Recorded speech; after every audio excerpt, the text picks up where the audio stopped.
Salam uşaqlar, bugün cimlə işləyirik və bizim yeni bir mövzumuzda antonim, əks mənalı sözlər. Videolarım davamlı olması üçün sadəcə bəyənməyiniz və abunə olmanız kifayətdir. Так, deməli, sual belədir. Укажите антоним slova полезный. Полезный bizdə faydalı deməkdir uşaqlar. Və əlbəttə ki, Azərbaycan dilində tərcümə etsək də, yəni bilirik ki, faydalı və zərərli də, yəni ziyan olan əlbəttə ki, bu вредный olacaq. Дальше. Укажите антоним слова истинный. Истинный həqiqi deməkdir. Əlbəttə ki, həqiqi və yalan var, düzdürmü? Ложный. Дальше. Антоним слова сверху. Сверху yəni yuxarıdan. Məsələn, сверху что-то падает, da? Yuxarıdan nə isə düşür, əlbəttə ki, aşağıdan deyə biz снизу deyə seçirik. Дальше. Moroz sözü. Əks mənası. Moroz şaxta, əlbəttə ki, isti. Дальше. Щедрость. Щедрость uşaqlar bu səxavətli insana da deyirlər ki, çox belə щедрый insandır da, səxavətlidir. Və var xəsis. Əlbəttə ki, щедрость и скупость. Yəni səxavətlik və xəsislik də belə. Дальше. Грусть. Грусть kədərdir. Onun da əks mənası əlbəttə ki, sevincdir, radost. Дальше. Близкий, yaxın insan və далекий, uzaq bir qohumda məsələn. Дальше. Антоним слова чужой. Yad deyiriksə və burada əlbəttə ki, biz родной deyirik, doğma.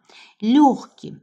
Легкий uşaqlar burada yüngül mənasını da verə bilir və asan. Məsələn, легкое какое-то упражнение, da?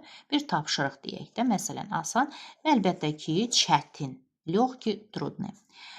Слово длинный. Длинный deyiriksə uzun və qısa, korotkий. Mokрый. Mokрый burada nəm deməkdir də, yəni sulu belə nəm, əlbəttə ki, quru, suxoy. Дальше. Полезно. Полезно dediyim kimi faydalıdır və вредно da zərərlidir. Укажите антоним слова прямо. Прямо yəni düz və əyri deyiriksə криво deyirik. Укажите антоним слова любить. Sevmək və əlbəttə ki, nifrət etmək. Düzdürmü? Əks mənası nенавидеть. Дальше. Веселиться. Şənlənmək və onun əks mənası kədərlənmək. Düzdürmü? Печалиться. Так.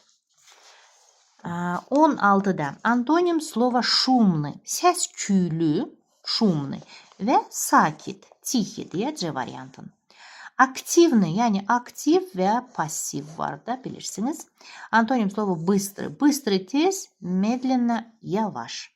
Укажите антоним слова худой. Худой, например, худой человекdə arıq və kök var, толстый. Дальше 20-də грубый. Грубый, yəni belə necə deyim sizə? Грубый deyiriksə, məsələn deyirik ki, bu çox kobud, məsələn insandır. Düzdürmü? Kobud insan. Əlbəttə ki, biz də вежливый, nəzakətli deyə seçirik D variantında. Вечерний, например, вечерняя прогулка deyirik də, axşam bir gəzintisi və səhər, утренний. Так, летний, yay və əlbəttə ki, zimni. Дальше. Slaba. Yəni, slaba burada uşaqlar zəif deməkdir də. Zəif və silna, güclü. Krepka, möhkəm və zəif. Так. Дальше. Так. Продавать, nəsə satmaq və əlbəttə ki, nəsə almaq demək istəyiriksə, biz покупать deyə E variantını. Открывать, məsələn, qapını açmaq və bağlamaq, закрывать. Жесткий, yəni bərk və yumşaq deyiriksə, da mягкий deyə seçməliyik. Больной, xəstə və əlbəttə ki, sağlam, здоровый. Burada tərsinə здоровый, sağlam və əlbəttə ki, больной, xəstədir. Svetli, yəni açıq rəngdə olan, например, светлый костюм и темный, yəni tünd kostyumda belə deyək. Так, и дальше Gustoy. Gustoy, например, qatı deyirik. Qatı, bir qatıq olur da, qatı. Amma eləsi də var ki, da maye şəklindədir də, belə deyək. Biri qatı, biri də maye şəklində, xalında. Belə. Sağ olun uşaqlar. İnşallah görüşərik və davamın çəkərəm.